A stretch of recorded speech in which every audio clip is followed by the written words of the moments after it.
আমার বিশ্ব নবী কে দেখে আবু জেহেল ডাক দিয়ে বলে, এই ভাতিজা, এখানে কি করছিস? আল্লাহ রাসূল কথাটা আবু জেহেল গরম করে বলল। আমার বিশ্ব নবীজি আস্তে করে বললেন, চাচা আমি তো এমন কোনো অন্যায় আমি এখানে করতে আসি নাই। এরা আল্লাহকে চিনে না, আমি যে রাসূল আমাকেও যারা চিনে না। এরা মৃত্যুর পর কঠিন ভয়ঙ্কর জায়গা আছে, সেটা হচ্ছে কবর এবং জাহান্নাম। ওই জাহান্নাম থেকে তারা কি করে বাঁচবে সেই কথাগুলো আমি তাদের সামনে আলোচনা করছিলাম। কিতাবে লিখেছে উতবা, সাইবা, আবু সুফিয়ান, আবু জেহেল একসঙ্গে ছিল। আমার বিশ্ব নবী দাঁড়িয়ে আছে, সারা পৃথিবীর শ্রেষ্ঠ নবী, যে নবী আমার রাস্তা দিয়ে একবার যদি হাঁটতেন, যে রাস্তা দিয়ে তিরমিজি শরীফে এসেছে, সে রাস্তায় নবী আর 14 দিন ধরে যদি না যেতেন তো ওই রাস্তাতে নবুয়ত খুশবু পাওয়া যেত। বলুন সুবহানাল্লাহ। শুধু তাই নয়, আল্লাহ রাসূল দুনিয়াতে যতবার হাসতেন ততবারই আল্লাহ রাব্বুল আলামিন নবীর হাসি সম্মানার্থে, নবীর হাসির মর্যাদায় জান্নাতের মর্যাদাকে বৃদ্ধি করতেন। বলুন সুবহানাল্লাহ।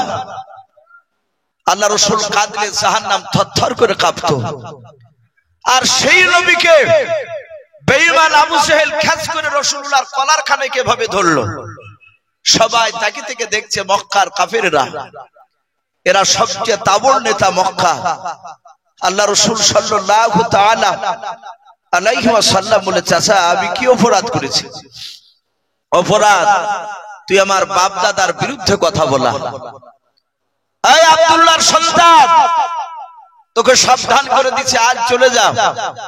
আগামী কাল থেকে যদি আমাদের বাপ দাদার ধর্মের বিরুদ্ধে কথা বলিস তাহলে তোকে আমরা মারতে বাধ্য হব। শুধু কলারটাই ধরেছিল তা নয়, আল্লাহ রাসূলের গলায় ধাক্কা দিয়ে বাপজি আবু জেহেল রাসূলকে এমন জোরে ধাক্কা দিল, বিশ্বনবী হুটরে পড়ে যাচ্ছিলেন। আল্লাহ রাসূল এভাবে তাকিয়ে আবু জেহেলের দিকে তাকিয়ে রাসূল কাঁদতে লাগলেন, ওগো মাওলা, আমি তো এমন কোনো অন্যায় করি নাই, তোমার আবু জেহেল আমাকে চিনতে পারে নাই। আল্লাহ রাসূল সেখানে বদদুআ করলেন না, নবীজি চলে গেলেন। কিতাবে এসেছে বাপজি ওই সময়তেই আল্লাহ রাসূলের একটা আপন চাচা ছিল। রাসূলের আব্বারা ভাই ছিল টোটাল 10টা। কটা বললাম? 10টা। তার মধ্যে থেকে রাসূলুল্লাহর একটা বড় চাচার নাম ছিল আবু তালিব। এই আবু তালিব সেই সময় কুরাইশ বংশের উনিও একজন হাই র‍্যাঙ্কের নেতা, যেমন আবু জেহেলের নেতা, অনুরূপ ভাবে আবু তালিব উনিও একটা মক্কার কুরাইশ বংশের উনিও একজন বড় নেতা। আবু তালিব ওই সময়তেই চলে আসছেন। আসার পরে আবু তালিব বলল, ভাই আবু জেহেল, কি ব্যাপার, এখানে দাঁড়িয়ে আছো কেন? আর মনটা ভারী কেন? আবু জেহেল মনটা ভারী করে বলে, এই আবু তালিব, তুমি কি জানো না তোমার ভাতিজা দ্বীনের দাওয়াত দিচ্ছে নতুন করে আমার বাপ দাদা ধর্মের বিরুদ্ধে? আবু তালিব বলল, ওটা আমি জানি। আমার ভাতিজা 14 দিন ধরে শুরু করেছে, কিন্তু আমি তো তার দ্বীনকে মানি নাই। আমার বিশ্বনবী রাহমাতুল লিল আলামিন জনাবে মুহাম্মদ রাসূলুল্লাহ সাল্লাল্লাহু তাআলা আলাইহি ওয়াসাল্লামকে মানি না, তাই বলছে রাসূলুল্লাহর আপন চাচা আবু তালিব মানে না, এটা সত্য।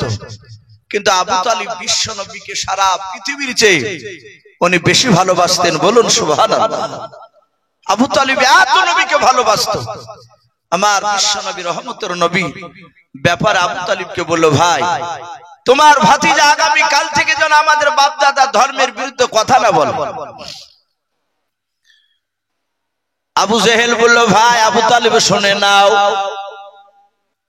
যদি তোমার ভাতিজা আগামী কাল থেকে যদি কলেমার দাওয়াত দেয়, আমাদের বাপ দাদা ধর্মের বিরুদ্ধে কথা বলে, আমরা আবু জেহেল, উতবা, সাইবা, আবু সুফিয়ান, আমরা যে বড় বড়, আমরা মক্কার বড় বড় সম্মানীয় ব্যক্তিগুলো রয়েছে,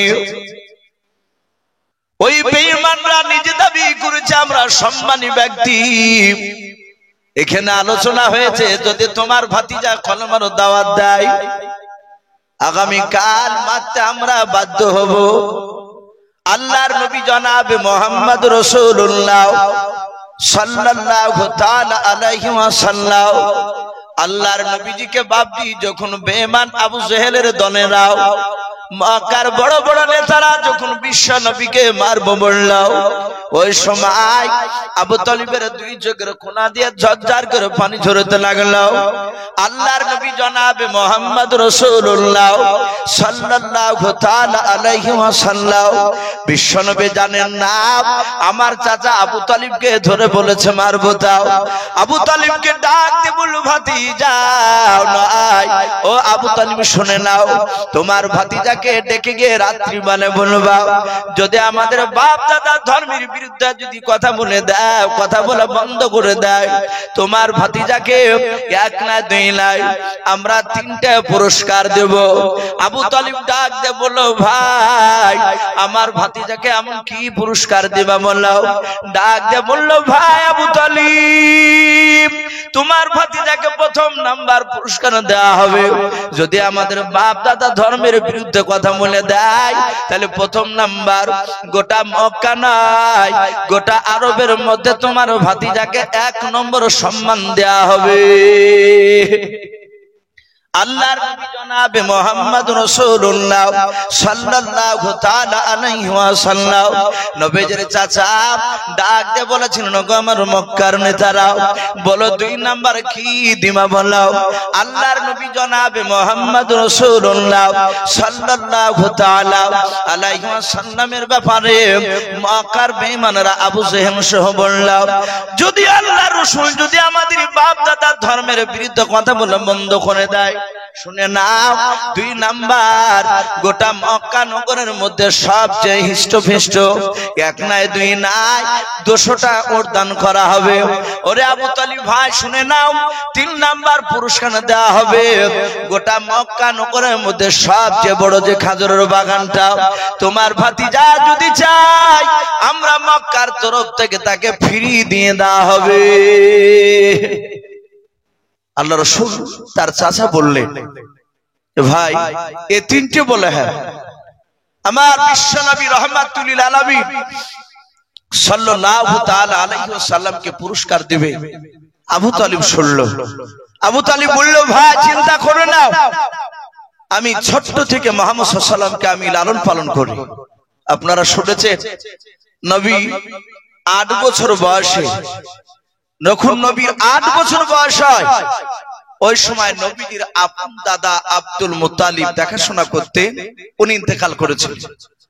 এই আবু তালিব ইন্তেকাল করার পর 8 বছর থেকে নিয়ে বাপজি রাসূল সাল্লাল্লাহু আলাইহি ওয়াসাল্লামকে প্রায় 40 বছর শুধু নয় 25 বছর পর্যন্ত নবীর বয়স পর্যন্ত একই বাসনে একই সঙ্গে এই আবু তালিব আর মুহাম্মদ সাল্লাল্লাহু আলাইহি ওয়াসাল্লাম খাবার খেতেন। বলুন আলহামদুলিল্লাহ। উনি মানুষ করেছেন আবু তালিব বিশ্ব নবীকে। বলল, ভাই আশা করি আমার কথাকে সে মেনে নেবে। আবু তালিব রাত্রি বেলা বাড়ি চলে গেল। বাড়ি যাওয়ার পর তার বিবিকে বলল, বিবি রে আমি সেই আমার ভাতিজার সাথে যেদিন 25 বছর বয়সে খাদিজার সাথে বিয়ে হয়ে যায়, বিয়ের পরের দিন থেকে নয় বিয়ের রাত্রি থেকে আমি আমার ভাতিজার সাথে খাবার একসঙ্গে খাই নাই। আমি ভাতিজার বিয়ে দিয়েছি, আমার ভাতিজা তার অর্ধাঙ্গিনী বিবিকে নিয়ে খাবার খাবে।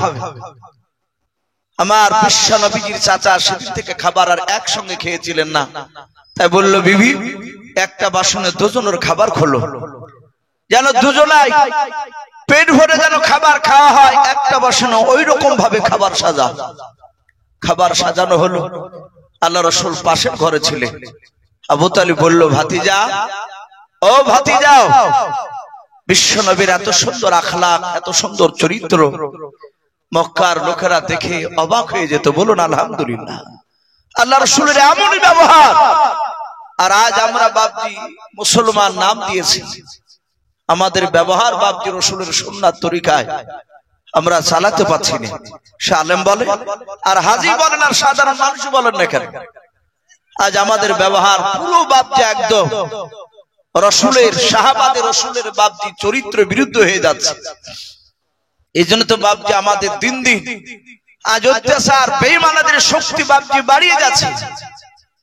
এত ফিলিস্তিনের জন্য বাপজি আমরা সবাই দোয়া করছি, করি নাই বলে? ইমাম সাহেব দোয়া করে না? আপনারা তো আমিন আমিন করছেন সবাই আমাদের সাথে হাতে। এত দোয়া একটাও বাপজি কবুল হচ্ছে না কেন? আমরা সবাই ভেজালে পরিণত হয়ে গিয়েছি। আজ আমরা টুপিওয়ালা, দাড়িওয়ালা, গোল পাঞ্জাবিওয়ালা, আজ আমাদের অপর দেখে মনে হচ্ছে সত্যি আল্লাহওয়ালা, কিন্তু ভিতরটা আমাদের ভালো নেই। আমাদের ভিতরটা গুনাহতে জর্জরিত হয়ে গিয়েছে। এই জন্য বাপজি আমাদের দোয়া তার কাজে আসছে না। আমরা বিশ্বনবীর সুন্নাত তরিকে আমরা কেউ চলতে পারছি না। যদি হয়তো 5 ওয়াক্ত নামাজ পড়ছি, দেখা যাচ্ছে গোপনে সুদে টাকা চলছে আমাদের। যদিও আপনার 5 ওয়াক্ত নামাজ পড়ছি, সুদে টাকা না খাটালে দেখা যাচ্ছে বেটা বিটির হক সঠিকভাবে আমরা আদায় করতে পারি। যে কোনো দিক দিয়ে আমরা গুনাহতে বাপজি জড়ে আছি। আল্লাহ রাসূল সাল্লাল্লাহু তাআলা আলাইহি ওয়াসাল্লাম কাউকে উঁচু আওয়াজে কথা বলতেন না। আমার বিশ্বনবীকে অনেকেই গালিগালাজ করেছে। আল্লাহ রাসূল সাল্লাল্লাহু তাআলা আলাইহি ওয়াসাল্লামের কথা আপনারা শুনেছে যে বেঈমান আবু জেহেল এক নয় দুই নয়, আমার বিশ্বনবীকে প্রায় 212 বেশি বাপজি আঘাত করেছে। তারপরও রাসূলকে ডেকেছে, নবী ছুটেছে আবু জেহেলের কাছে। যদি একবার চাচা আবু জেহেল যদি একবার কলমা পড়ে নেয়, কলমা পড়লি জাহান্নামের আগুন থেকে সে বেঁচে যাবে। এমনি রাহমাতুল লিল আলামিন এই লাকাবটা এমনি রাসূলকে দেয় নাই, অন্য নবীকে রাহমাতুল লিল আলামিন বলে নাই, শুধু আপনার আমার রাসূলকে রাহমাতুল লিল আলামিন বলেছে। আমার বিশ্বনবী রহমতের নবী এসে বললেন, চাচা আমাকে ডাকলেন কেন? বলে, বাবা খাবার খেতে বসো। বিশ্বদরদী নবী নিজের চাচার সাথে খাবার খেতে বসেছে। আবু তালিব মনে মনে চিন্তা করছে, মক্কার আবু জেহেলরা তো আমাকে ধরে বলেছে যে মুহাম্মদ সাল্লাল্লাহু আলাইহি ওয়াসাল্লামকে কলমার দাওয়াত দিতে বারণ করুন, আর যদি দাওয়াত দেয় তাহলে আমরা তাকে মারবো। আমি যদি আমার ভাতিজাকে খাবার খাওয়ার আগে যদি বলি, হয়তো ভাতিজা আঘাত পেয়ে দুঃখ পেয়ে হয়তো আর খাবার খাবে না। এখান থেকে আমাদের একটা শিক্ষা নেওয়া দরকার। আমাদের অনেক সন্তানরা আছে, তারা ভুল করে না ভাই? অনেকের যাদের সন্তান আছে তারা জানে যে সন্তান ও কত বেয়াদবি করে। এই যুবক ছেলেদেরকে বাপেরা যখন টাইট করে, একটু বলে যে এত মোবাইল দেখো না, এত পাড়াতে বেড়াতে যাও না, মোটরসাইকেল আস্তে চালাও, জোরে চালাও না। এখানে আমাদের এই যুবক ভাইদের কথাগুলো শুনে খুব রাগ হয়। এই বুড়িয়ে ভ্যান ভ্যানকারী কথা বলছে গেছিলে, ও জানে না বাপ কেন কথাগুলো বলছে। ওরা যখন সন্তানের বাপ হবে সেদিন মনে পড়বে যে বাপ কেন কথাগুলো বলতো। অনেক ভুল করে। আমরা কি করি, খেতে দিয়ে মায়ে খেতে দিয়েছে, বাপ এসে দেখছে খাবার খাচ্ছে, আমরা সাথে হাতে খাবারের বাসনকে কেড়ে নিই, একে খেতে দিও না, ই বদমাশ করেছে, আমার কথার বাইরে গিয়েছে।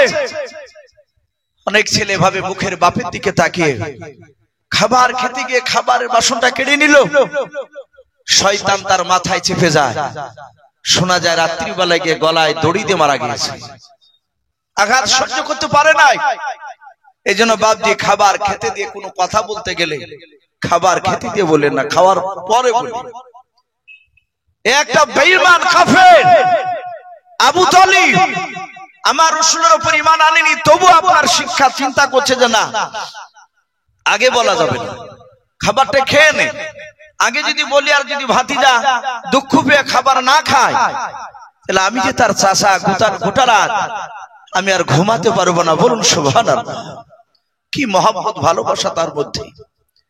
আল্লাহ রাসূলকে বলেন, বাবা খাবারটা খেয়ে নাও।